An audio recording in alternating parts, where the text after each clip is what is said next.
Mathematics का part cover करेंगे। ठीक है, जस्ट अपने बारे में इन्फॉर्म कर देता हूँ बेटा, मेरा नाम शैलेन कुमार है ना। इस अनअकैडमी प्लेटफॉर्म में एज अ हेड वर्क कर रहा हूँ और इस प्लैनेट गेट का एज अ लीडर। ठीक है, और ये बेटा अगर हम बात करें मेरे एजुकेशन की, तो बेटा मैं एमटेक कंप्लीट किया हूँ IIT रुड़की से। नंबर ऑफ टाइम्स मेरा गेट क्वालिफाई है। 15+ ईयर का टीचिंग एक्सपीरियंस है। लास्ट 8+ ईयर से गेट फील्ड के स्टूडेंट को टीच कर रहा हूँ। और ये जो मेरे सब्जेक्ट हैं है ना, मोस्टली सारे सब्जेक्ट डील करता हूँ। अभी आप लोगों को जो प्रोवाइड कर रहा हूँ वो इंजीनियरिंग मैथमेटिक्स और प्लस में CRE। इसके बाद जो मेरा कोर्स आएगा वो आएगा PDE का, या SKS 50 मेरा रेफरल कोड है। इस कोड के साथ मूव करेंगे 10% डिस्काउंट। जो भी एग्जिस्टिंग ऑफर्स होंगे उन सभी के लिए आप अप्लीकेबल होंगे। अनअकैडमी लर्निंग ऐप यदि आपने अभी तक डाउनलोड नहीं किया तो आप डाउनलोड कर लेंगे यहाँ से। ठीक है, और जस्ट प्ले स्टोर या ऐप स्टोर में जाइए, वहां से डाउनलोड कर लीजिए। और मुझे फॉलो करने के लिए आप मेरे नेम से, ठीक है, या मेरी ID से या मेरे कोड से आप फॉलो कर लेंगे। ये कोड आप यूज कर सकते हैं, अभी 20% का डिस्काउंट चल रहा है। और ये स्पेशल क्लास फीचर्स है। इसमें बेटा देखो मैंने पूरा मेंशन कर दिया है। प्रोसेस कैलकुलेशन का भी सेशन चल रहा है, पढ़ो खेलो एंड क्रैक करो के नाम से, जिसका टाइमिंग है 11:15 PM। कल के दिन मैंने सेशन लिया था, आज फिर कंटिन्यू करूंगा इसी सेशन को। ठीक है, नेक्स्ट अगर हम बात करें तो कल से हमारा स्टार्ट हो रहा है CRE का practice session 21 and 22 July 11:15 PM से।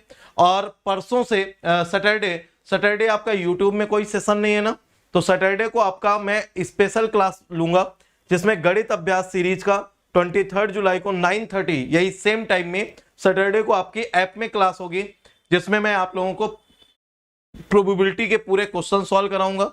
इसके अलावा कुछ और जो कॉम्बिनेशन प्रोबेबिलिटी है उसके क्वेश्चन सॉल्व कराऊंगा, और इन सभी को मिक्सअप करते हुए सारे क्वेश्चन सॉल्व कराऊंगा। ठीक है, जिसमें कम से कम 20 क्वेश्चन हम लोग सॉल्व करेंगे, और वहां से हम लोग कुछ जितना भी स्टैटिस्टिक्स वाला पोर्शन है वो भी क्वेश्चन सॉल्व कर लेंगे। ठीक है, वो तब तक कंप्लीट हो जाएगा और हमारा बाइनोमियल भी स्टार्ट हो जाएगा फिर। तो इस तरह से पूरा प्लान किया है। उसके नेक्स्ट वीक में, ठीक है, यूट्यूब में आपके सिर्फ और सिर्फ 2 सेशन होंगे, और बाकी आपके 4 सेशन शायद या 3 सेशन आपके स्पेशल में होंगे, जिसमें से मैं आप लोगों को बाइनोमियल के बाद पॉइजन और नॉर्मल डिस्ट्रीब्यूशन, ये 2 सेशन आपके यूट्यूब में होंगे। और इसके बाद आपके कम से कम 3 से 4 सेशन मैं आपके प्रैक्टिस सेशन लगाऊंगा, वो हम लोग मैथमेटिक्स के लिए सॉल्व करेंगे। और इसके बाद फिर मैंने फाइनल डिसाइड कर दिया है, स्पेशल क्लास में 2 दिन आपका मैथ्स कराऊंगा, जिसमें आप लोगों का मैथ्स का क्वेश्चन सॉल्व कराऊं।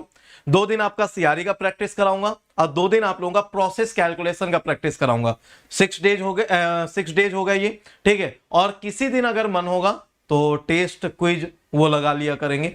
ठीक है, तो इस तरह से हम तीनों सब्जेक्ट के साथ मूव करेंगे। कुछ दिन बाद तीनों सब्जेक्ट के कंबाइंड क्वेश्चन सॉल्व करना स्टार्ट करेंगे, ताकि अगर सब्जेक्ट चेंज हो तो माइंड मेकअप कैसे करना है, सबका रिवीजन भी हो जाए, क्वेश्चन प्रैक्टिस हो जाए, और इस तरह से हम लोग मूव करें। ताकि मैं चाहता हूं एटलीस्ट मेरे सब्जेक्ट पढ़ लो ना तो आपका गेट क्वालिफाई हो जाए, क्योंकि 13 मार्क्स का मैथ, 12 से 13 मार्क्स का आपका CRE, तो ये दोनों मिला के 25-26 मार्क्स का हो गया। फिर इसके बाद आपका PDE 3 to 4 मार्क्स का, PC 3 to 4 मार्क्स का। अगर हम इन दोनों को कंसीडर कर लें, हम मिनिमम कंसीडर कर लें 336, तो 26 + 6 32 हो जाएगा, और IIT कानपुर का कट ऑफ 30 से ऊपर नहीं जाएगा। तो आप मेरे सब्जेक्ट से एटलीस्ट क्वालिफाई करने के लिए एबल हो, है ना। मैं आपको इतना पढ़ा दूं कि एटलीस्ट सिर्फ मेरे सब्जेक्ट के क्वेश्चन ढूंढ के करो आप, है ना। जैसे ढूंढ के मच्छर मारते हैं, ऐसे ढूंढ के गेट के पेपर में क्वेश्चन मेरे सब्जेक्ट के कर लो और आपका क्वालिफाई हो जाए, एटलीस्ट इतना। फिर आप जब रैंक की तरफ मूव करेंगे तो कुछ और सब्जेक्ट ऐड करते जाइए, आप रैंक ले आएंगे। ठीक है, तो चलिए, अगर टेलीग्राम चैनल में अगर अभी तक आपने डायरेक्टली मुझसे कनेक्ट नहीं किया है तो कनेक्ट करने के लिए प्लैनेट गेट केमिकल, या फिर ऐप में आप unacademy.com में @shailen_sir से आप मुझे नीड नहीं हो से। चलो स्टार्ट करते हैं इंजीनियरिंग मैथमेटिक्स, और ये प्रोबेबिलिटी एंड स्टैटिस्टिक्स का सेशन नंबर 9 है, जिसमें आज प्रोबेबिलिटी नहीं, आज मैं स्टैटिस्टिक्स पढ़ाने वाला हूं। आज मैं स्टैटिस्टिक्स पढ़ाने वाला हूं। चलिए यहां से हम लोग सेशन को स्टार्ट करते हैं।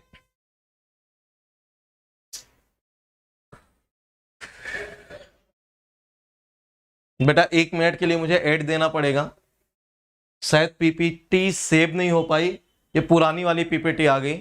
ठीक है, जस्ट मुझे 1 मिनट का टाइम दीजिए, 1 मिनट में मैं खेल कर दूंगा, है ना। तो बस 1 मिनट के लिए मैं ऐड दे रहा हूं, और उसी बीच में आपका PPT चेंज हो जाएगा।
यस। सो चलिए कंटिन्यू करते हैं यहां से इंजीनियरिंग मैथमेटिक्स प्रोबेबिलिटी का सेशन, ठीक है, जिसमें आज मैं स्टैटिस्टिक्स पढ़ाने वाला हूं और आज का ये लेक्चर नंबर 9 है। ठीक है, आज का ये लेक्चर नंबर बेटा कौन सा है? 9 है। ठीक है, तो हेडिंग डालिएगा स्टैटिस्टिक्स, हेडिंग डालिएगा statistics. Yes guys, please like this session. कोई भी आंसर देगा क्या कि गेट में कितने बंदे एग्जाम देते हैं केमिकल के?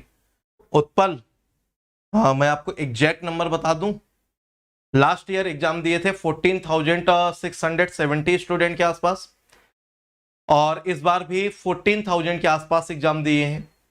इस बार की जो उम्मीद है कि थर्ड ईयर के स्टूडेंट कुछ अवेयर हुए होंगे, कोविड की वजह से उतना एग्जाम नहीं दिया था बच्चों ने, तो इस बार भी जो उम्मीद है मुझे 15,000 के आसपास बच्चे एग्जाम देंगे। तो मैक्सिमम वैल्यू है 15,000। उस 15,000 में जितने स्टूडेंट हैं, है ना, उनमें कम से कम 5,000 स्टूडेंट ऐसे होते हैं जो ऑलरेडी एमटेक कर चुके होते हैं। वो एमटेक के लिए नहीं दे रहे हैं, वो पीएसयू के लिए दे रहे हैं। ठीक है, और टोटल 15,000 में सिर्फ और सिर्फ 5,000 बंदे ऐसे होते हैं जो कहीं ना कहीं से कोचिंग ले रहे होते हैं, प्रिपरेशन कर रहे होते हैं। दैट मीन्स आपका कंपटीशन सिर्फ 5,000 बंदों से है, 15,000 से नहीं है। ठीक है, और 5,000 में 3,000 तक जनरल को रैंक मिलती है। अदर कैटेगरी की मान ले तो 4,000 5,000 तक जाता है, बट हम मिनिमम मान ले 3,000 तक रैंक जाता है। और 1,000 के अंदर आप रैंक ला रहे हैं तो वो अच्छी रैंक है ना। कोई ना कोई आईआईटी आपको मिल जाएगा, मिलने को तो 2,000 में भी मिल जा रहा है ना, कैटेगरी वाइज। लेकिन जनरल कैटेगरी की अगर मैं बात करूं 1,000 तक रैंक है तो कोई ना कोई आपको आईआईटी मिल जाएगा। ठीक है, चांसेज हैं। इस बार भी अब 900 समथिंग तक आईआईटी अलॉट हुआ है जनरल कैटेगरी में, वो भी ओल्ड आईआईटी की बात करूं। न्यू आईआईटी तो 1,400 1,500 तक गया है। 2,000 तक भी आपकी कैटेगरी में रैंक है तो भी आपको अच्छा आईआईटी, ओल्ड आईआईटी मिल जाएगा। ठीक है, चलो अब स्टार्ट करते हैं। Sir will continue maths after probability or not, depends on your strength in live session. ठीक है, मैं कंटिन्यू करूंगा। सर सीएसआईटी के सिलेबस को भी कवर करना प्लीज। बेटा सीएसआईटी में जो भी है वो पूरा मैथ्स में मैं कवर कर रहा हूँ, और जो उनका एक और मैथ्स रहता है, क्या बोलते हैं उसको, वो वाला पार्ट बस मैं कवर नहीं करूंगा, है ना।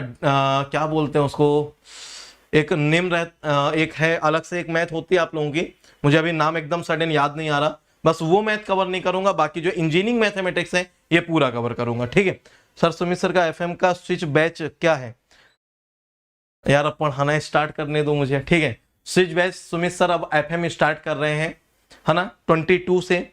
परसों से आप लोगों का Sumit sir fluid mechanics start कर रहे हैं, जिसमें आप लोगों को स्विच बैच जो है उसमें आप लोगों को पूरा डिटेल में नहीं, लेकिन जितने भी इंपॉर्टेंट टॉपिक है तो वो टॉपिक वाइज आपको पढ़ाने वाले हैं। जो गेट के लिए इंपॉर्टेंट है, किसी पीएसयू के लिए इंपॉर्टेंट है, जैसे हम लोग पढ़ाते हैं क्या है, कंप्रिहेंसिव कोर्स, तो वो कंप्रिहेंसिव कोर्स नहीं होगा, लेकिन आपके लिए गेट का लिए एक ऑप्टिमम कोर्स होगा, जिसमें आपको टॉपिक और उसके न्यूमेरिकल, टॉपिक और उसके न्यूमेरिकल ऐसा कराने वाले हैं। मजा आएगा, सबको शेयर करना। ठीक है, चलो हाँ, डिस्क्रीट मैथमेटिक्स। ठीक है, चलिए हेडिंग डालेगा स्टैटिस्टिक्स। पहले मैं आप लोगों को थोड़ा सा बता देता हूं स्टैटिस्टिक्स होता क्या है। बेटा स्टैटिस्टिक्स बेसिकली एक डेटा का अरेंजमेंट होता है, उसमें नंबर ऑफ डेटा, जो बहुत सारा डेटा होता है, उन सभी को हम एक पर्टिकुलर फॉर्म में अरेंज करते हैं, उसको स्टैटिस्टिक्स बोलते हैं।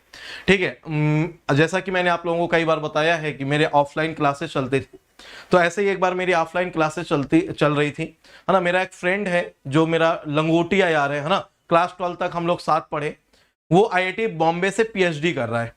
आईआईटी बॉम्बे से उसका एमटेक है, आईआईटी बॉम्बे से वो पीएचडी कर रहा है। तो उसने एक बार मुझे कॉल किया सडन, सैलन कहाँ है? मैं कहा कानपुर में। बोला यार मैं आ रहा हूँ तेरे यहाँ। मैं कहा कब? बोला शाम को आता हूँ। मैं कहा शाम को मेरा बैच है। बोला कोई बात नहीं, हाफ एन आवर के लिए मिलना है और इसके बाद मैं निकल जाऊंगा। तो मैं कहा ठीक है आ जाना। वो कोचिंग में आया, मैं पढ़ा ही रहा था, पढ़ाते पढ़ाते वो कोचिंग में आके खड़ा हो गया, चारों तरफ ऐसे ऐसे देखता है और इसके बाद बोलता है कि ठीक है फ्री होते ही ऑफिस आना। मैंने बच्चों को बोला कि यार 10 मिनट का टाइम दो, ब्रेक लेते हैं, क्योंकि सैटरडे संडे की क्लास होती है, लंबी क्लास चलती है ना, 8-8 घंटे की क्लास होती है, 4 घंटे। मुझे पता था वो आने वाला है, 4 घंटे पढ़ा के मैंने 10 मिनट का उनको ब्रेक दिया।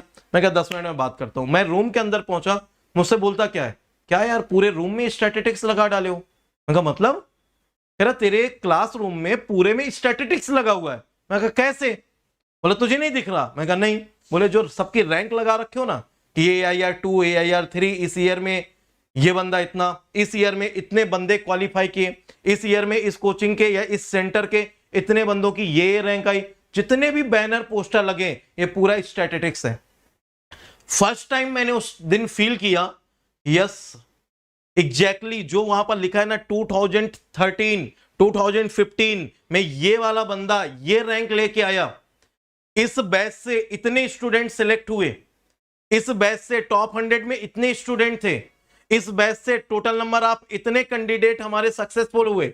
ये ऑल अबाउट स्टैटिस्टिक्स, हम पूरी बात ही कर रहे हैं स्टैटिस्टिक्स के बारे में। उस दिन फर्स्ट टाइम मैंने रियल में फील किया कि यस यार, मैं तो आज तक सोचा ही नहीं कि ये पूरी स्टैटिस्टिक्स है, और ये रियल बात है। जहां पर भी हम डेटा का कलेक्शन करते हैं, जहां पर भी एक बहुत सारे डेटा से हम एक नंबर लाके दिखाते हैं, वो सब हमारा क्या होता है, स्टैटिस्टिक्स को रिप्रेजेंट करता है। यही हमारी स्टैटिस्टिक्स होती है। चलिए मैंने थोड़ा सा कुछ फॉर्म में आपको समझाने का ट्राई किया है, समझना जरा, और ये आप लिख भी लीजिएगा साथ साथ। मैंने क्या बोला है सुनिएगा, statistics gives us the tool to deal with large quantities of data by descriptive measurement. कुछ डिस्क्रिप्टिव मेजरमेंट होते हैं। डिस्क्रिप्टिव मेजरमेंट दो तरह के होते हैं, एक मेजर ऑफ सेंट्रल टेंडेंसी, एक मेजर ऑफ डिस्पर्जन। इन दोनों को बोलते हैं डिस्क्रिप्टिव मेजरमेंट। मैं अभी आगे आपको सब पढ़ाऊंगा डिटेल में, आपने शायद इतना डिटेल में नहीं पढ़ा हो, आप सीधे स्टैटिस्टिक्स में बस एक ही चीज जानते हो, mean, median, mode, standard deviation और वेरिएंस। मैं आपको सारी चीजें बता रहा हूं, समझना। तो स्टैटिस्टिक्स एक टूल है, स्टैटिस्टिक्स एक मेथड है जिसमें नंबर ऑफ ह्यूज डेटा को, है ना, बहुत सारे डेटा को हम एक पर्टिकुलर मैनर में अरेंज करते हैं, उसको हम एक पर्टिकुलर मैनर में अरेंज करते हैं। अरेंज करने का एक और तरीका होता है, एक मैट्रिक्स फॉर्म भी होता है ना, लेकिन स्टैटिस्टिक्स का अलग मेथड है और मैट्रिक्स का एक अलग मेथड होता है। ठीक है, तो स्टैटिस्टिक्स में हम लोग एक जो टर्म जोड़ है ना, डिस्क्रिप्टिव मेजरमेंट, ये स्टैटिस्टिक्स को रिप्रेजेंट करता है। ठीक है, तो मैंने क्या बोला कि statistics gives us the tool to deal with large quantities of data by descriptive measurement. और ये जो डिस्क्रिप्टिव मेजरमेंट बोल रहा हूं अगली स्लाइड में आपको समझाता हूं। फिर मैंने क्या बोला, statistics drive meaningful conclusion about the data. जो भी हमारा डेटा होगा, जैसे इस साल मैंने क्या बोला कि बेटा मेरे कम से कम, है ना, अप्रोक्स 2000 के आसपास स्टूडेंट क्वालिफाई हुए हैं इस बार गेट 22 में। मैं आज तक अभी उनका पूरा डेटा भी नहीं निकाल पाया, बच्चों ने भेज दिया, मैं पूरा डेटा भी नहीं बना पा रहा, जिसमें से टॉप 100 में मेरे 36 स्टूडेंट हैं, जो अकॉर्डिंग टू अभी तक का डेटा है, मे भी ज्यादा भी हो सकते हैं। तो अभी तक के डेटा के अकॉर्डिंग 36 स्टूडेंट ऐसे हैं जो टॉप 100 में है। अब समझना ये क्या है, एक मीनिंगफुल डेटा है जिसमें हमने निकाला कि टॉप 100 में मेरे इतने स्टूडेंट हैं, ठीक है, टॉप 10 में हमारे इतने स्टूडेंट हैं। तो एक मीनिंगफुल डेटा का अरेंजमेंट रिप्रेजेंट कर रहा है। क्या है, statistics drive meaningful conclusion about the data. Data तो बहुत सारा है, बहुत सारे बच्चे क्वालिफाई किए, बहुत सारे बच्चों की रैंक आई है, लेकिन उनमें से जो हमने अरेंज किया और उनको अरेंज करके मैंने बताया कि टॉप 100 में मेरे 36 स्टूडेंट इस बार है जो गेट में रैंक लाए हैं। तो एक ये मीनिंगफुल कंक्लूजन हो गया ना, ये कंक्लूजन हो गया। ये क्या है, स्टैटिस्टिक्स। हमने क्या किया, एक जैसे एक्सेल की फाइल ली, जिसने भी अपना रिजल्ट भेजा मैंने उसका नेम, उसका मार्क्स, उसकी रैंक, 3 चीजें एक्सेल फाइल में भरता गया। और इसके बाद मैंने क्या किया, उसको कंक्लूड किया। कंक्लूड करने के बाद मैंने रैंक वाले कॉलम पे क्लिक किया और लो टू हाई मैंने उसको पिक किया। तो जैसे ही एक नंबर बन गया और मैंने उसको कलेक्ट किया यहां से और मैंने चेक किया, अच्छा नंबर 36, अच्छा टोटल 36 नंबर है जो हमारे टॉप 100 में है। तो इस तरह से डेटा को कंक्लूड करना, डिस्क्रिप्टिव मैनर में उसको रिप्रेजेंट करना, यह हमारा किसको रिप्रेजेंट करता है, एक मीनिंगफुल कंक्लूजन को शो करना। यह हमारा किसका पार्ट होता है बेटा, स्टैटिस्टिक्स का। बात समझ में आ रही है? हाँ, ये लाइन लिखनी है आप लोगों को। अब ये आपकी मर्जी है कि आप समझ ले रहे हो, नहीं लिख रहे हो, कोई नीड नहीं है। गेट एग्जाम में पूछा नहीं जाएगा, किसी पीएसओ में पूछा नहीं जाएगा, जस्ट आपको समझाने के लिए। अगर कोई चाहे तो बाद में स्क्रीनशॉट ले लेना, लिख लेना। हाँ, फिर मैंने क्या बोला, statistics describe the general feature content in the data. General feature मैंने क्या बोला आपको कि मैंने एक्सेल शीट बनाई और उसमें पर्टिकुलर मैंने एक मेथड अप्लाई किया और उसके बाद हमारा वो सीट चेंज हो गई। मैंने चेक कर लिया कि टॉप 10 में कितने बच्चे हैं, टॉप 100 में कितने बच्चे हैं। तो एक पर्टिकुलर नंबर को पिक करना वो भी हमारा स्टैटिस्टिक्स का पार्ट है। मैंने सबका डेटा बना लिया और मैंने चेक किया कि अच्छा टॉप मतलब 10 से लेके टॉप 20 के बीच में कितने स्टूडेंट हैं। वो एक पर्टिकुलर नंबर भी निकालना है ना, हमने वहां से निकाल लिया। ये भी एक स्टैटिस्टिक्स का पार्ट है। क्या है? Statistics describe the general feature content in the data. जो भी डेटा है उसमें हमने जनरल फीचर रखा कि 10 से 20 तक का डेटा निकालना है, कितने स्टूडेंट है, वो डेटा हमने निकाल लिया। कोई भी एक जनरल डेटा हमने फिक्स किया है ना, कि मुझे वो स्टूडेंट बताइए जिनके मार्क्स 30 से 40 के बीच में है। मैंने क्या किया, एक डेटा, बहुत सारा लार्ज नंबर ऑफ स्टूडेंट का डेटा है मेरे पास, मैंने उससे निकाला कि मुझे वो डेटा बताइए जिसके मार्क्स 50 प्लस है ना, जिसके मार्क्स 50 से 55 के बीच में है। तो जैसे ही मैं कोई एक जनरल फीचर कंसीडर करूंगा तो स्टैटिस्टिक्स उसको रिप्रेजेंट कर देता है। वहां से हम लोग स्टैटिस्टिक्स को एक डिस्क्रिप्टिव मैनर में रिप्रेजेंट करते हैं। ये स्टैटिस्टिक्स है। Statistics summarise large quantity of data. भाई अभी तक जो भी मैंने बोला, ये फर्स्ट 3 लाइन जो डिफाइन की मैंने, उसमें कर क्या रहे हैं?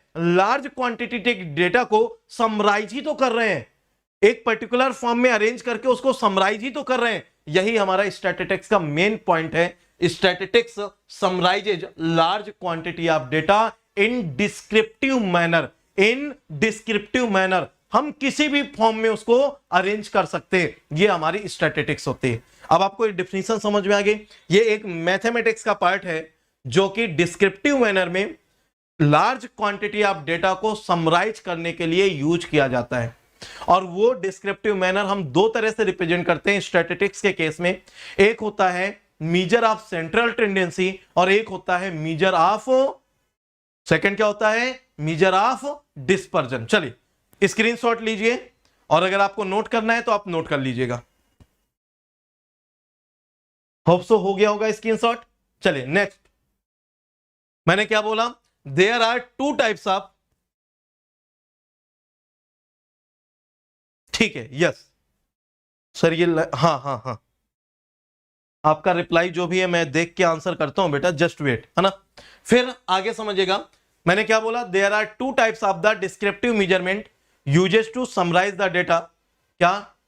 मीजर ऑफ सेंट्रल टेंडेंसी और मीजर ऑफ डिस्पर्जन। सर ये सेंट्रल टेंडेंसी और डिस्पर्जन मतलब क्या है? आपने कभी ऐसा देखा है कि कोई लट्टू टाइप का हो,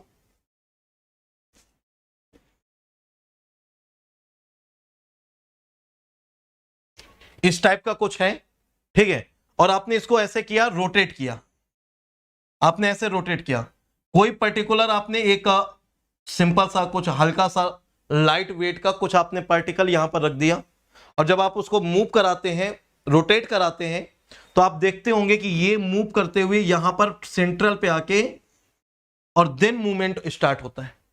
और या फिर अगर फोर्स ज्यादा लगा दिया तो ये मे बी बाहर निकल के गिर जाता है, ठीक है। ये इस बात को रिप्रेजेंट करता है वहां पर फोर्स कितना लगा है, वहां पर फोर्स कितना लगा है। जैसे आप लोगों ने कई बार देखा हो, डिपेंड करता है फोर्स हमारा ऑनवर्ड है या आउटवर्ड है, अंदर की तरफ लग रहा है या बाहर की तरफ लग रहा है। इसमें तो बाहर की तरफ लगता है, ठीक है। तो इस तरह से जब हम बात करते हैं एक सेंट्रल मेजरमेंट की, तो इसका मतलब ये होता है कि जब लार्ज अमाउंट ऑफ डेटा होता है उसको किस तरह से अरेंज किया जाएगा। जैसे आपने तराजू देखा है ना, अब नए वाले नहीं, इलेक्ट्रॉनिक तराजू की बात नहीं कर रहा, जो पुराने तराजू आते थे, है ना, यहां पर आपने बाट रखा तो ये इस तरह से मूव करता है, फिर यहां पर आपने सामान रखा इस तरफ तो वो ऐसे बीचों बीच आके बैलेंस हो जाता है। तो ये क्या है? क्वांटिटेटिव मेजरमेंट, क्वांटिटेटिव वैल्यू का मीन निकाल रहे हैं हम लोग, एवरेज निकाल रहे हैं। हम उसको बीच में जब अरेंज करते हैं तो जितना अमाउंट यहां का होगा उतना अमाउंट यहां का होगा। ये भी हमारी एक सेंट्रल टेंडेंसी है। और हम क्या बोलते हैं सेंट्रल टेंडेंसी? वो जो तराजू होता है उसकी जो सुई होती है वो बीचों बीच आनी चाहिए, तब हमारा वो दोनों इक्वल होता है। ये एक सेंट्रल टेंडेंसी है, ठीक है। जिस तरह से आप मक्खन निकालते हैं दही से, तो जो मक्खन होता है वो आके बीच में आ जाता है, उसको हम निकाल देते हैं। ये है सेंट्रल टेंडेंसी। मतलब हम कुछ ऐसा अप्लाई कर रहे हो कोई फोर्स लगा रहे हैं, कुछ मेजरमेंट निकाल रहे हैं जिससे कि हम सेंट्रल वैल्यू की तरफ मूव कर पाए, तो वो हमारा सेंट्रल टेंडेंसी को रिप्रेजेंट करता है। और हमारे सिलेबस में 3 तरह के मेजरमेंट ऑफ सेंट्रल टेंडेंसी है। नंबर 1 मीन, नंबर 2 मीडियन और नंबर 3 मोड। 3 तरह के हमारे सिलेबस में सेंट्रल टेंडेंसी है। कौन कौन सा? मीन, मीडियन और मोड। ठीक है, एक अब मैं अभी आगे डिटेल में बताता हूं मीन, मीडियन, मोड, अभी एक्सप्लेन नहीं कर रहा। ठीक है, मेजर ऑफ डिस्पर्जन। डिस्पर्जन मतलब डिस्पर्स होना। जैसे मैंने फोर्स लगाया और कोई पार्टिकल बाहर की तरफ जा रहा है तो कितना डिस्पर्स हो रहा है, किसी मीन वैल्यू के करस्पॉन्डिंग या किसी पर्टिकुलर वैल्यू के करस्पॉन्डिंग या उस सेंट्रल के करस्पॉन्डिंग, उस सेंटर पॉइंट के करस्पॉन्डिंग। अभी क्लियर है क्या?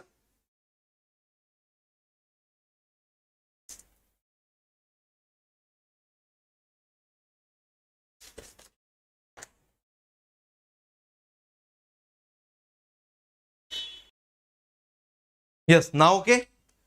सो चलिए स्टार्ट करते हैं। हाँ हाँ, ठीक है ना, अभी क्लियर है बेटा सब? एक बार जस्ट कमेंट कर दो। Yes.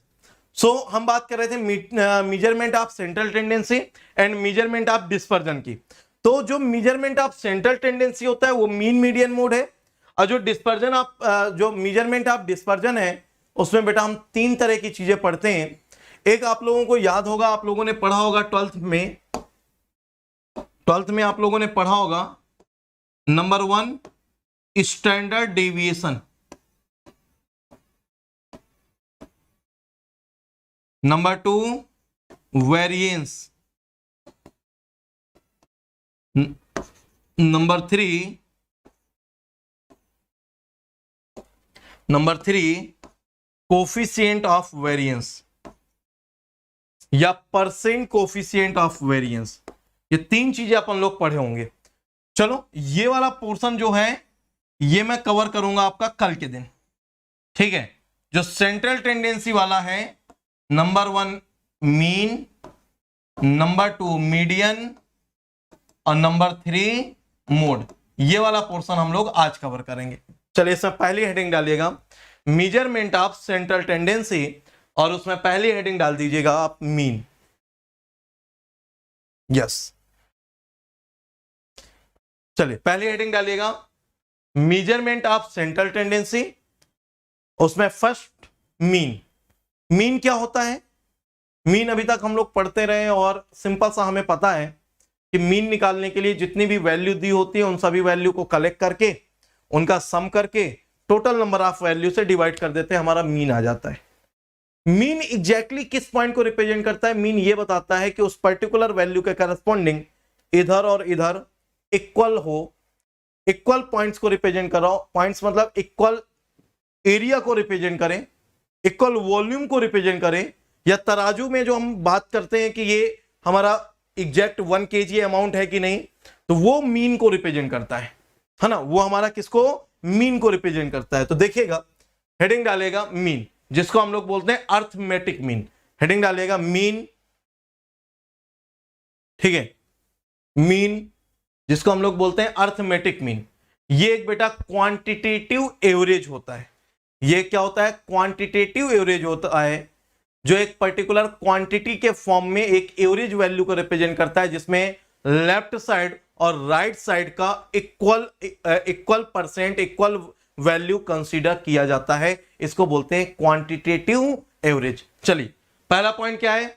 It is a quantitative average also known as arithmetic mean. It represents the central value, it is the central value of the distribution. जो भी हमारा डिस्ट्रीब्यूशन होता है उसकी मीन वैल्यू मतलब सेंट्रल वैल्यू की तरफ ट्रेंड करता है। और जो लास्ट लाइन लिखी होगी वही मैंने आपको बताया कि लेफ्ट साइड और राइट साइड का इक्वल अमाउंट, इक्वल वैल्यू होनी चाहिए। It shows the mid value in the sense of positive and negative deviation to balance each other. मैंने तराजू वाला एग्जांपल दिया, बैलेंस ईच अदर मतलब उससे अगर लेफ्ट साइड की बात करें तो नेगेटिव वैल्यू हो गई, राइट साइड की बात करें पॉजिटिव वैल्यू हो गई। नेगेटिव और पॉजिटिव के करस्पॉन्डिंग एक बैलेंस को रिप्रेजेंट करता है, और वो जो वैल्यू है वो नेगेटिव या पॉजिटिव नहीं, निगेटिव बेटा और पॉजिटिव वो एक डेविएशन को रिप्रेजेंट करता है। सर ये डेविएशन क्या होता है? जो एक वैल्यू कंसीडर करते हैं उसके पहले की वैल्यू जो होती है वो हमारी निगेटिव और उसके बाद की वैल्यू जो होती है वो पॉजिटिव कंसीडर करते हैं, वो एक डेविएशन को रिप्रेजेंट करता है। तो वो निगेटिव और पॉजिटिव डेविएशन होता है, वैल्यू नहीं होती। और वो मीन के करस्पॉन्डिंग लेफ्ट की वैल्यू राइट की वैल्यू को इक्वल शो करता है, उसको हम लोग मीन बोलते हैं। चलिए इसका स्क्रीनशॉट ले लो, इसका स्क्रीनशॉट ले लो बेटा। ये कोई ऐसी चीज नहीं है जो आपको लिखने की नीड हो, बाकी आप चाहे लिखना तो लिख सकते हैं। सिंपल से सारे पॉइंट मैंने बता दिए। क्वांटिटेटिव एवरेज होता है जिसको अर्थमेटिक मीन बोलते हैं, जिसमें हम डिस्ट्रीब्यूशन का सेंट्रल वैल्यू कैलकुलेट करते हैं, और ये मिड वैल्यू को रिप्रेजेंट करता है in the positive and negative deviation, ठीक है, और वो मिड वैल्यू को रिप्रेजेंट करता है, ठीक है। Sir is mean and average is same. देखो बेटा, जो हम एवरेज की बात करते हैं, अगर हम क्वांटिटेटिव एवरेज की बात कर रहे हैं तो हमारा दोनों सेम होता है, ठीक है। अब आप बोलो सर एक हम लोग अर्थमेटिक मीन पढ़ते हैं, एक हम लोग लॉगरिथमिक मीन पढ़ते हैं, तो वो फिर अलग अलग वैल्यू है, ठीक है। मीन का सिंपल सा मतलब ये है कि वो निगेटिव और पॉजिटिव डेविएशन के रिस्पेक्ट में एक मिड वैल्यू को सर्च करता है, ठीक है। लॉगरिथमिक मीन एक अलग पॉइंट है और अर्थमेटिक मीन बेसिकली जो हम लोग यहां पर पढ़ रहे हैं ये हमारा एक अर्थमेटिक मीन होता है, जिसे अरिथमेटिक मीन बोलते हैं, ठीक है। तो अर्थमेटिक मीन की बात कर रहे हैं जहां पर सिंपल सी वैल्यू का एक मिड वैल्यू कैलकुलेट करना होता है, दैट्स ऑल, ठीक है। चलिए नेक्स्ट, अब यहां पर हम लोग स्टार्ट करते हैं मीन। क्या होता है मीन? नोट का हो गया ना इतना? क्या हुआ बेटा? सर इंजीनियरिंग मैथमेटिक्स आपके पढ़ाए हुए लेक्चर की सीट अगर बनाई होगी तो फिर टेलीग्राम पे सेंड करेंगे क्या? नहीं बेटा, कोई सीट मैं सेंड नहीं करूंगा। जो भी मैंने सीट बनाई होगी आपको पढ़ाने के लिए बनाई है, ना कि आप लोगों को देने के लिए, ठीक है। मैं कोई भी सीट शेयर नहीं करूंगा। इससे बच्चे क्या होते हैं? इससे बच्चे आलसी होते हैं, लेजी हो जाते हैं। सर शेयर तो कर देंगे, हमें क्या नोट्स बनाने की नीड है, हम क्यों लिखे? भाई मैं आपको सिखाऊंगा, मैं आपको चलना सिखाऊंगा, लेकिन आपको बैसाखी नहीं दूंगा कि बैसाखी पकड़ के चलो आप, ठीक है। अगर अवेलेबल है मेरे पास, लेकिन फिर भी नहीं दूंगा। क्वेश्चन की सीट दे सकता हूं, ये सारी नोट्स आप खुद बनाइए, ठीक है। चलिए समझिएगा मीन। अब जो मीन होता है वो दो तरह के डेटा का मीन हम लोग निकालना सीखेंगे यहां पर। एक होता है हमारा जो एक रैंडम डेटा कुछ ऐसा दिया होता है, और एक होता है जो हमारा ग्रुप डेटा दिया होता है। ग्रुप डेटा के फॉर्म में एक टेबल बनी होगी, टेबल के फॉर्म में आपको कुछ डेटा दे देगा, उस डेटा का मीन निकालना होगा, एक तो वो। और एक ऐसे हमें रा डेटा दे देगा, और रा डेटा मतलब एक रैंडम डेटा दे देगा, और उसके लिए हमें क्या करना होगा? हमें मीन निकालना होगा। चलिए इसमें मीन की बात करते हैं, जिसमें फर्स्ट पार्ट मीन फॉर रा data, mean for raw data.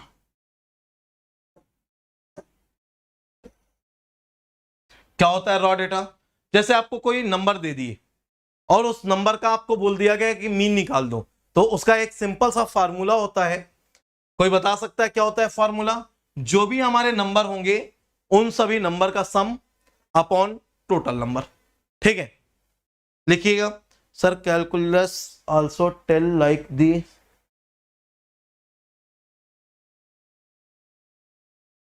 Just wait यार, है ना। मैं सब पढ़ाऊंगा अगर आप लोगों का रिस्पॉन्स होगा, रिस्पॉन्स नहीं होगा तो मैं नहीं पढ़ाऊंगा, ठीक है। चलो सीधा फार्मूला लिखते हैं। हम लोग मीन को बेटा रिप्रेजेंट करते हैं एक्स बार से, equal to summation of x, जितने भी नंबर होंगे उन सभी का sum upon total number of value. Note करिएगा, डायरेक्ट फॉर्मूला नोट करो और उसमें कुछ लिखने की नीड नहीं है। राजेश कैलकुलस हो या फिर डिफरेंशियल इक्वेशन हो या प्रोबेबिलिटी हो, ठीक है, कोई भी टॉपिक मैं पढ़ाऊंगा तो मेरी गारंटी है आपको समझ में आएगा और उसके क्वेश्चन आप निकालोगे। सिर्फ ये नहीं मैं इजी इजी पढ़ा दूं, मैं आपको पूरा कोर्स कवर कराऊंगा, सारी चीजें पढ़ाऊंगा, और बस डिपेंड करता है कि आप लोग कितने सिंसियर हो, ठीक है। सेकेंड पार्ट बेटा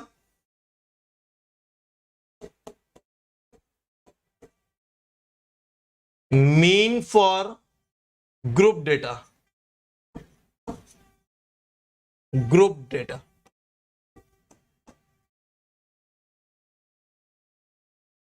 मीन फॉर ग्रुप डेटा। क्या होता है ग्रुप डेटा के लिए?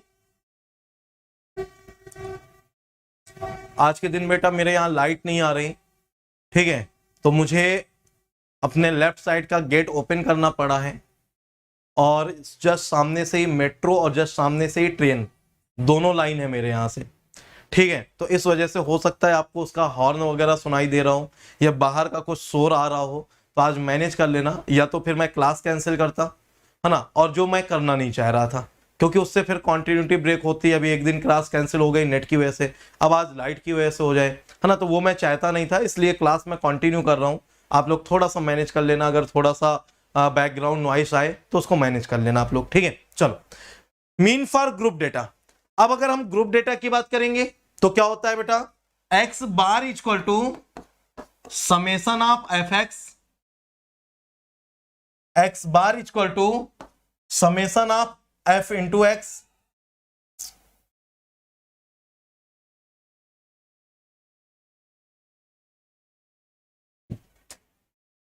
F into x upon summation of f. Sir इसका मतलब क्या हुआ? चलो क्वेश्चन कर लेते हैं बेटा, क्वेश्चन कर लेते हैं और उसको प्रॉपर समझेंगे हम लोग, ठीक है, नोट करिएगा, ठीक है।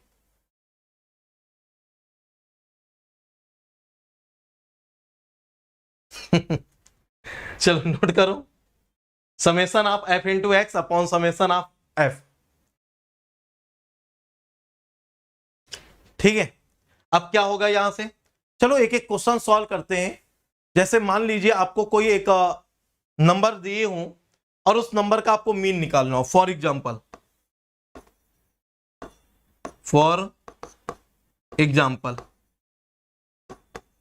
लिखिएगा, calculate the mean for given data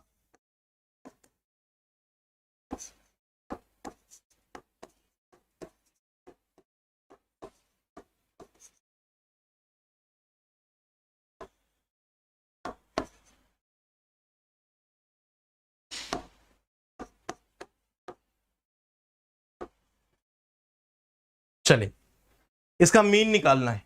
x bar equal to क्या हो जाएगा, जितनी भी वैल्यू है एक्स, 3, 8, 6, 9, 2, 9, 8, 6, 11, 14, जो भी वैल्यू है उन सभी का सम कर दीजिए upon total number of value कर दीजिए। चलो निकाल दो जरा, सम निकाल दो इन सभी का। 3 + 8 + 6 + 9 + 2 + 9 + 8 + 6 + 11 + 14 कितना हो गया बेटा, 76। और टोटल नंबर कितने हैं, 1 2 3 4 5 6 7 8 9 10 अपॉन 10, तो मीन कितना हो गया, 7.6। सर ये तो बहुत आसान है। हाँ बेटा बहुत आसान है, बहुत आसान है, ठीक है। और ऐसे ही क्वेश्चन आपसे पूछे जाते हैं। और ये मुझे समझ नहीं आ रहा कि आपके टोटल नंबर ऑफ लाइव बच्चों में से फ्लैक्चुएशन कैसे हो रहा है।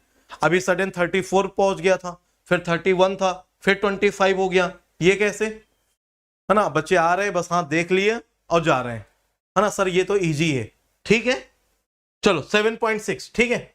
ये हमारा क्या हो गया, रा डेटा। रा डेटा का मतलब ऐसे ही कुछ आपको रा फॉर्म में नंबर दे देगा और पूछेगा उनका मीन क्या है, कुछ नहीं, उन सारे नंबर्स को आप ऐड कर लीजिए, तो समेशन ऑफ एक्स हो गया अपॉन उनकी काउंटिंग कर लीजिए, नंबर ऑफ एन हो गया, एक्स हो गया, और उन दोनों को सॉल्व कर लीजिए, जो भी आएगा वो हमारा रा डेटा का मीन हो जाएगा। और अभी तक सिर्फ एक बच्चे ने आंसर किया, बाकी के आंसर भी करने का कोई मन नहीं है ना। क्यों आंसर करें सर, आपने तो निकाल लिया है, हमें अब क्यों लिखें, है ना। शायद लिखने का इंक लगता होगा, टाइम लगेगा, उसका आपको पर कमेंट का पैसा पे करना पड़ता होगा, हो सकता है भाई, ठीक है। चलो मीन फॉर ग्रुप डेटा की बात करें। अब ग्रुप फॉर्म में आपको डेटा दे देता है और वहां से आपको निकालना होता है। अब ग्रुप फॉर्म में डेटा कैसे, मान लीजिए मैं टेबल भी बना के ले आया कि मान लीजिए, ठीक है, मान लीजिए आपका एक ऐसा ग्रुप दे दे। ग्रुप क्या, मान लो हम किसी पर्टिकुलर एक सिटी, एक मान लीजिए विलेज, है ना, वहां पर कुछ काउंट करें on the basis of weight. हमने काउंट किया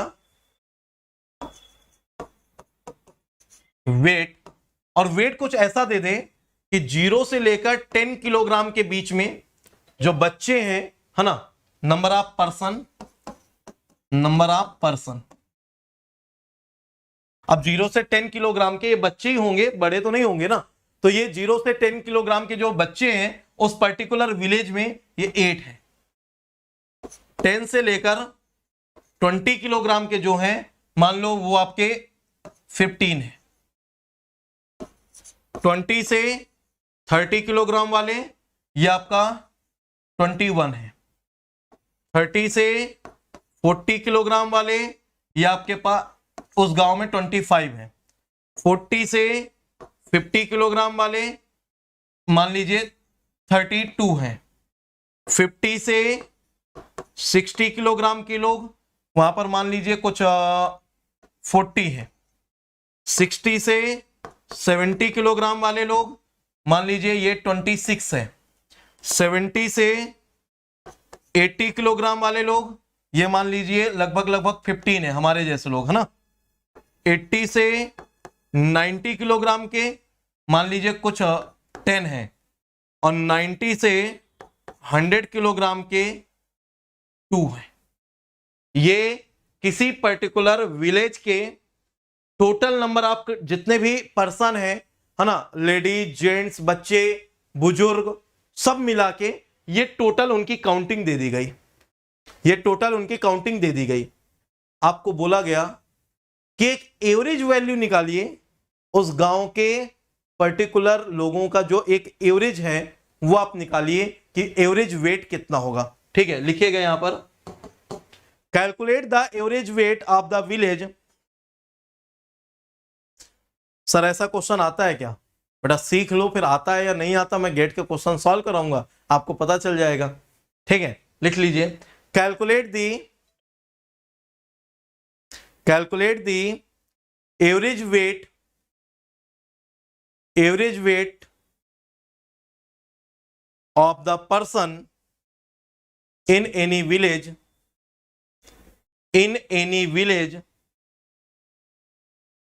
for the given data for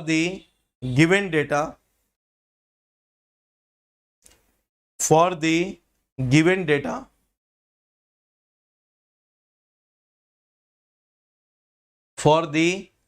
data और हमें निकालना है कि अगर इस वेट के इतने इतने कैंडिडेट हैं तो उसमें से एवरेज वेट कितना होगा, उस गांव में, उस विलेज में एवरेज वेट कितना होगा अगर सारे बंदों का हम मिला के कैलकुलेट करें। तो चलो हम एवरेज वेट निकालते हैं कि वो गांव कितना हेल्दी है। वैसे हमें दिख रहा है कि हेल्दी है ना, 40 से 50, 50 से 60, 60 से 70, ये देखो सबसे ज्यादा है, बाकी फिर इसके बाद कम है, मतलब काफी हेल्दी विलेज है जहां का भी ये डेटा है। चलो हम लोग कैलकुलेट करते हैं। कैसे कैलकुलेट करते हैं, इसका मैंने फार्मूला भी पीछे लिखाया है, summation of f x upon summation of F. तो ये समेशन ऑफ एफ एक्स, ये बेटा जो वेट है ये हमारा एक क्या दे दिया गया है, ये एक रेंज दे दिया गया है, ये एक ग्रुप दे दिया गया है, ये एक रेंज दे दिया गया है, रेंज, इसको हम बोलते हैं ग्रुप, और इस ग्रुप के अकॉर्डिंग इस डेटा को बोलते हैं ग्रुप डेटा। अब हम कैलकुलेट कैसे करेंगे, ठीक है, अब नेक्स्ट पेज में जाऊंगा तो मुझे डेटा फिर देखना पड़ेगा, मैं यहीं पर आपको कैलकुलेशन करके बता देता हूं। ठीक है, जो भी ये आपका ग्रुप दिया होता है उस ग्रुप की आप मिड वैल्यू निकाल लेते हैं। क्या? मिड वैल्यू निकाल लेते हैं, और उसी मिड वैल्यू को हम क्या बोलते हैं, एक्स। उस मिड वैल्यू को हम क्या बोलते हैं, एक्स। तो 0 से 10 की मिड वैल्यू क्या हो गई, 5। 10 से 20 की मिड वैल्यू कितनी हो गई, 15। सर कैसे निकाल रहे हैं, लोअर वैल्यू, उस ग्रुप की लोअर वैल्यू और हायर वैल्यू दोनों का सम किया, 2 से डिवाइड किया, मिड वैल्यू आ गई, है ना। कैसे, 0 + 10/2 5, 10 + 20/2 15, 20 से 30 के बीच की मिड वैल्यू 25, 30 से 40 की 35, 40 से 50 की 45, इसकी 55, इसकी 65, 75, 85, 95, ये हमारा x की वैल्यू आ गई। और जो ये गिवन है ना कि इस ग्रुप में इतने कैंडिडेट है, इस ग्रुप में इतने कैंडिडेट है, इस ग्रुप में इतने कैंडिडेट है, ये बेटा आपकी फ्रीक्वेंसी दी हुई है, जिसको हम किससे रिप्रेजेंट करेंगे, एफ से। अब आप यहां पर एक और टेबल बना दीजिए, जहां पर आप क्या निकालेंगे, एफ इंटू एक्स, मतलब इसका और इसका, ये एक्स आ गया, ये एफ आ गया, इन दोनों का मल्टीप्लाई करके यहां पर पुट करेंगे, तो F into x 8 into 5 40, 15 into 15 put करो, 21 इंटू 25 पुट करो, 25 इंटू 35 पुट करो, सॉल्व करो, और इसके बाद इस सभी का जो भी ये वैल्यू आएगी उसका समेशन टोटल कर दो, तो summation of f into x upon summation of F, तो आप इसका सम निकाल दीजिए, ये एफ का समेशन ऑफ एफ क्या है, आप ये निकाल दीजिए summation of f into x क्या है, क्योंकि आपने ये एफ इंटू एक्स निकाल दिया, इन सभी का सम निकाल देंगे, ये आ जाएगा, इसमें इसको डिवाइड कर दीजिए और जल्दी से आंसर बताइए। चलिए सॉल्व करिए और आंसर बताइए। तरीका समझ गए ना? आपका एक ग्रुप दिया होगा, उसकी मिड वैल्यू निकाल लेंगे, वो एक्स हो जाएगा। एक आपका एफ गिवन होगा, नंबर ऑफ पर्सन, ये फ्रीक्वेंसी को रिप्रेजेंट करता है कि इतने से इतने के ग्रुप में इतनी फ्रीक्वेंट लोग हैं, इतने से इतने के बीच में ये फ्रीक्वेंसी है, तो आप इनका सम कर लीजिए समेशन ऑफ एफ, इन दोनों का मल्टीप्लाई कर दीजिए तो एफ इंटू एक्स, उसका सम कर लीजिए तो समेशन ऑफ एफ एक्स, इसमें से इसको डिवाइड कर दीजिए, आंसर आ जाएगा। चलिए सॉल्व करिए, सॉल्व करिए और आंसर निकालिए, फास्ट करिए, फास्ट करिए बेटा।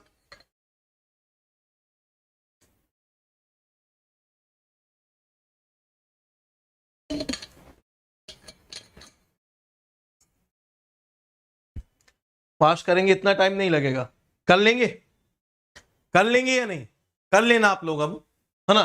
क्या करना है, इनका इनका आपस में मल्टीप्लाई करना है, 15 into 15 225, 21 into 25 525, 25 into 35 875, 32 into 45 1440, 40 into 55 2200, 26 into, अब ऐसे आप कर लेंगे।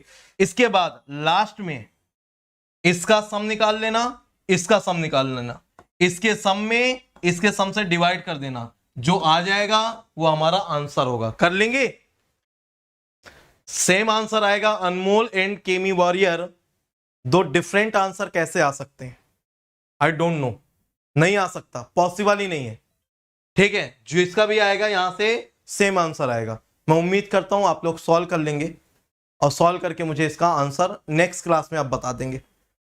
47.21 आ रहा है, ठीक है, ठीक है 47.2।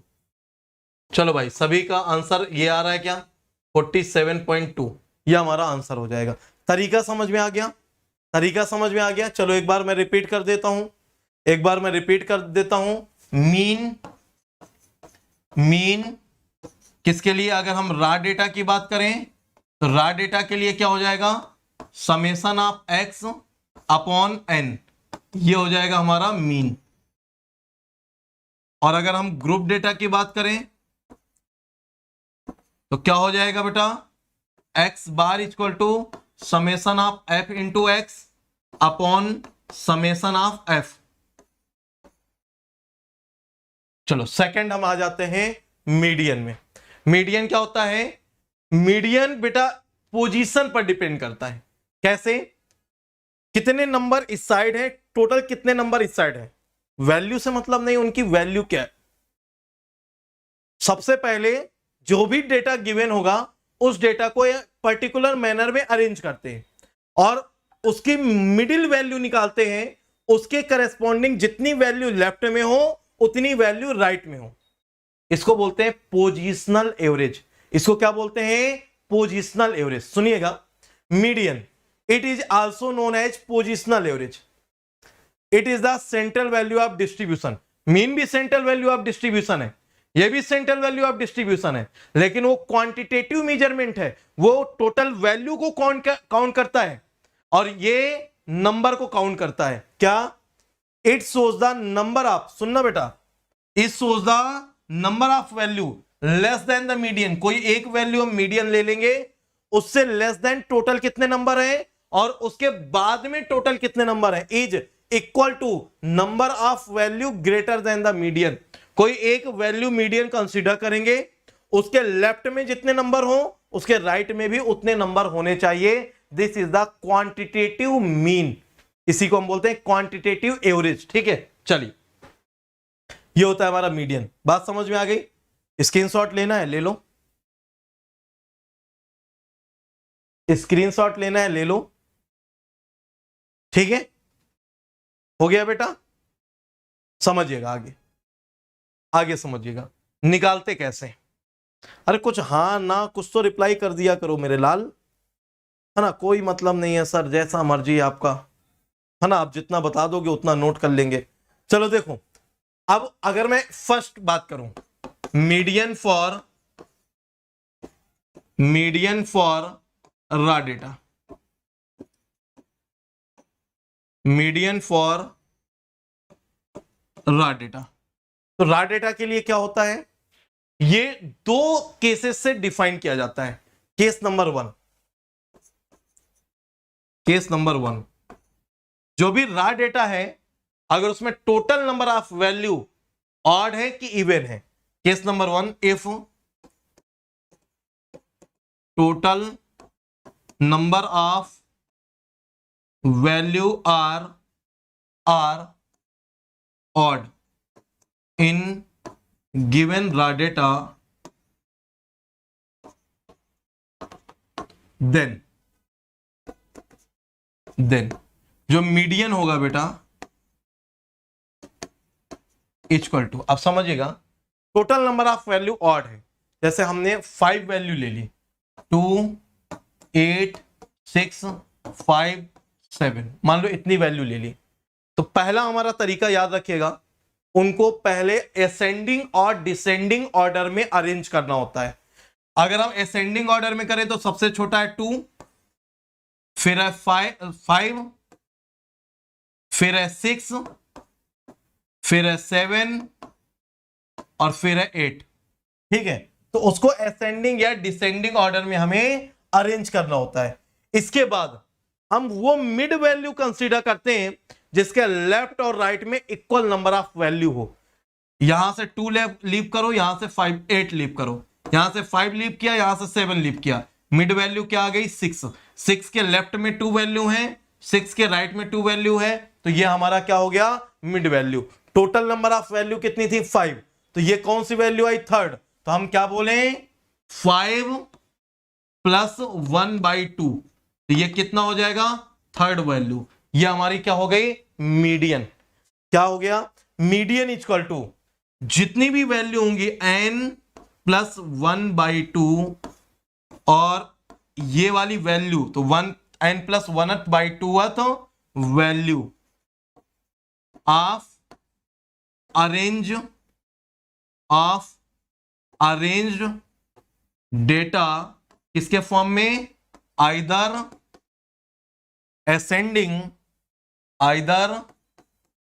ascending और डिसेंडिंग ऑर्डर। क्या, जो भी आपका डेटा गिवन होगा उस डेटा को पहले आप असेंडिंग या डिसेंडिंग, बढ़ते क्रम में या घटते क्रम में, आरोही या अवरोही। असेंडिंग का मतलब होता है आरोही मतलब चढ़ने वाला, और डिसेंडिंग का मतलब होता है अवरोही मतलब उतरने वाला। ठीक है, तो ये हमारा, अगर total number of value odd है, तो हमारा ये formula. Case number 2, if total number of value are even. अब बेटा सोचो, अगर यहीं पर मैं एक और वैल्यू दे देता 9, तो यहां पर हमारा 9 और आ जाता, उस केस में मुझे बताओ अब हम क्या करते हैं। अब इस केस में मुझे बताइए, हमने इसको असेंडिंग और डिसेंडिंग ऑर्डर में लिख लिया, ये हमारा असेंडिंग और डिसेंडिंग ऑर्डर आ गया 2 5 6 7 8 9। अब यहां से हमने दो वैल्यू लीव किया, यहां से दो वैल्यू लीव किया। अब मिड में हमारे पास एक वैल्यू नहीं बची, मिड में हमारे पास बेटा दो वैल्यू बची, एक वैल्यू ये और एक वैल्यू ये, 6 एंड 7। तो अब इनका मीडियन कैसे निकालें? तो इसके बीच में तो कोई वैल्यू नहीं जिसको ले, तो हम इसकी मीन वैल्यू को कंसीडर करते हैं। तो ये कौन सी वैल्यू थी? Third value. ये कौन सी वैल्यू थी? Fourth value. टोटल वैल्यू कितनी है? 6 वैल्यू। तो 6 में थर्ड वैल्यू कैसी आएगी? n/2। समझना, median equal to n/2 n/2th value plus, और ये वाली कौन सी होगी? n/2 plus 1th value, n/2 plus 1th value, इन दोनों का एवरेज, इन दोनों का सम बाई 2, ये हो जाएगा हमारा इसका मीडियन। बात समझ में आई कि नहीं? n/2 और n/2 प्लस 1, इन दोनों वैल्यू का mean value is the median value. Note करो, नोट करो, नोट करो बच्चों। और आदित्य आप बोल रहे थे कि सर व्यूज आ जाते हैं, है ना, 1000 व्यूज आ जाते हैं। अभी 2 लेक्चर से देख रहे हो, वो भी नहीं हो रहा है। अब बताओ किस शर्त पे मैं मैथमेटिक्स पूरा लाइव पढ़ाऊं? अब बताओ, है कोई आंसर आपके पास? हो गया? समझ में आ गया? सभी को क्लियर है? सभी को क्लियर है? सभी को क्लियर है? ठीक है, तो ये एग्जाम्पल भी हो गया आपका, एक तरीका भी समझ में आ गया। अगर ऑड वैल्यू है तो ऑड में मैंने क्या बोला भाई? ऑड वैल्यू 5 होंगी, 7 होंगी, 9 होंगी, मिड वाली वैल्यू लो, इस साइड जितनी वैल्यू होंगी इस साइड जितनी होंगी, काउंट करके एक एक करके छोड़ते जाओ, मिड में पहुंच जाओगे। एक लेफ्ट की छोड़ो, एक राइट की छोड़ो, एक लेफ्ट की छोड़ो, एक राइट की छोड़ो, ऐसे करते करते मिड में आ जाओगे। लेकिन उससे पहले उसको असेंडिंग या डिसेंडिंग ऑर्डर में अरेंज कर लेना, देन निकालना। आ गया हमारा? क्लियर? अच्छा, यहां तक एकदम क्लियर है? सर हमारे लिए कर दीजिए कंप्लीट मैथ्स। गुणांकर आप बोलो ना, आपको लगता है कि ये वैलिड है? आपको लगता है बेटा मैं as a leader of this planet gate, मुझे भी तो किसी को जवाब देना पड़ेगा ना। और सोचो, कोई कंपनी क्यों चाहेगी कि मैं फ्री ऑफ कॉस्ट पूरा पढ़ा दूं, और अगर पूरा पढ़ा दूंगा तो उसका जो एम्प्लॉय का सैलरी है, जो इतनी बैक एंड टीम है, जो इतना एक्सपेंसेज है, वो कहां से निकलेगा? नहीं निकलेगा। तो क्यों कोई कंपनी चाहेगी? और फिर वो भी इस तरह का कंटेंट। भाई मैं ये बोल दूं, एक टॉपिक पढ़ा देता हूं दिखाने के लिए कि भाई मैं कैसा पढ़ाता हूं, अगर अच्छा पढ़ाता हूं तो बच्चे खरीद लें, उसके लिए तो कंपनी रेडी होगी। लेकिन कंपनी इसके लिए क्यों रेडी होगी कि मैं फ्री ऑफ कॉस्ट पूरा पढ़ा दूं? यार कम से कम मुझे कंपनी को यह बताने का मौका तो दो कि कम से कम बहुत सारे बच्चों का फायदा हो रहा है, तो हम एक समाज सेवा भी कर रहे हैं। कंपनी उसके लिए एक्सेप्ट करे। मैं क्या बोलूंगा कि 200 व्यूज आ रहे हैं और मैं समाज सेवा कर रहा हूँ, तो वो हंसेंगे मेरे ऊपर और क्या बोलेंगे? सर कल से बंद कर दो यार, कुछ और सोचो। या फिर आप अपने पूरा टाइम ना प्लस वाले बच्चों को दो, जो कम से कम पेक तो करके आए हैं, जिनको फ्री के कंटेंट की वैल्यू नहीं, आप उनको क्यों दे रहे हो? और सोचो ना मैं क्या जवाब दूंगा इसके बाद? है मेरे पास कोई जवाब? मैं ऐसे नहीं कंटिन्यू कर सकता कि व्यूज नहीं आ रहे, 15 बच्चों के लिए 20 बच्चों के लिए मैं पूरा कंटिन्यू कर दूं, पूरा कंटेंट आपको पढ़ा दूं गजब फॉर्म का, लेकिन रिस्पॉन्स 0, है ना, या मिनिमम। तो कैसे पॉसिबल है यार? चलिए, नोट हो गया होगा, होप सो। चलो नेक्स्ट हेडिंग डालना, स्पेस है, चलो मैं यहीं पर लिख देता हूं फार्मूला। सेकंड हेडिंग डालिएगा, मीडियन फॉर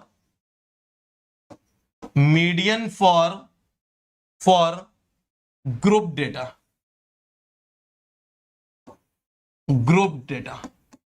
हेडिंग डालिएगा, median for group data, heading डालिएगा।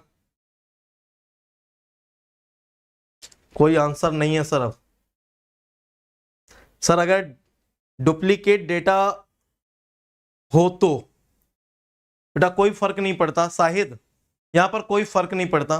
आपने बोला 2 3 3 4 6 6 7 8 9, 2 3 3 4 2 3 3 4 6 6 6 6 7 8 9, कोई फर्क नहीं पड़ता।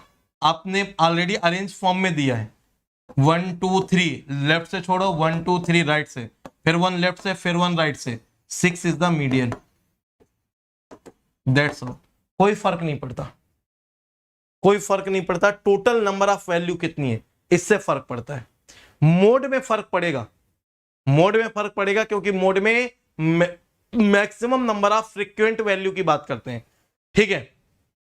और वहां पर फर्क पड़ेगा कि सेम वैल्यू 2 टाइम रिपीट हो रही है कि 3 टाइम की 4 टाइम, क्योंकि वहां पर हम single mode, double mode, by mode, try mode की बात करते हैं, अभी बताऊंगा आगे, ठीक है। तो यहां पर कोई फर्क नहीं पड़ेगा बेटा, आपका सेम डेटा भी दिया है ना, सेम वैल्यू रिपीट हो रही है तब भी कोई फर्क नहीं पड़ेगा। चलिए ठीक है, गॉट इट, क्लियर बेटा ये बात।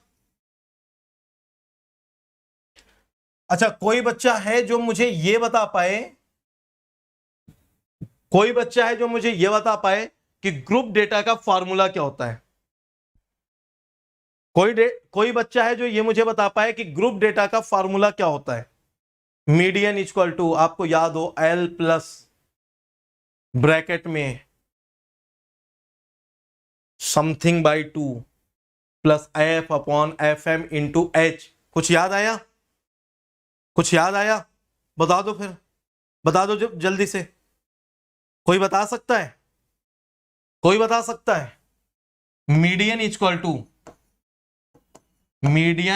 टू L, जो भी ग्रुप डेटा होगा उसका जो ग्रुप होगा, उस ग्रुप में एक मीडियन ग्रुप होगा, उस मीडियन ग्रुप के जो ग्रुप का लोअर वैल्यू होगा that is the L, plus n/2 minus F upon FM into H।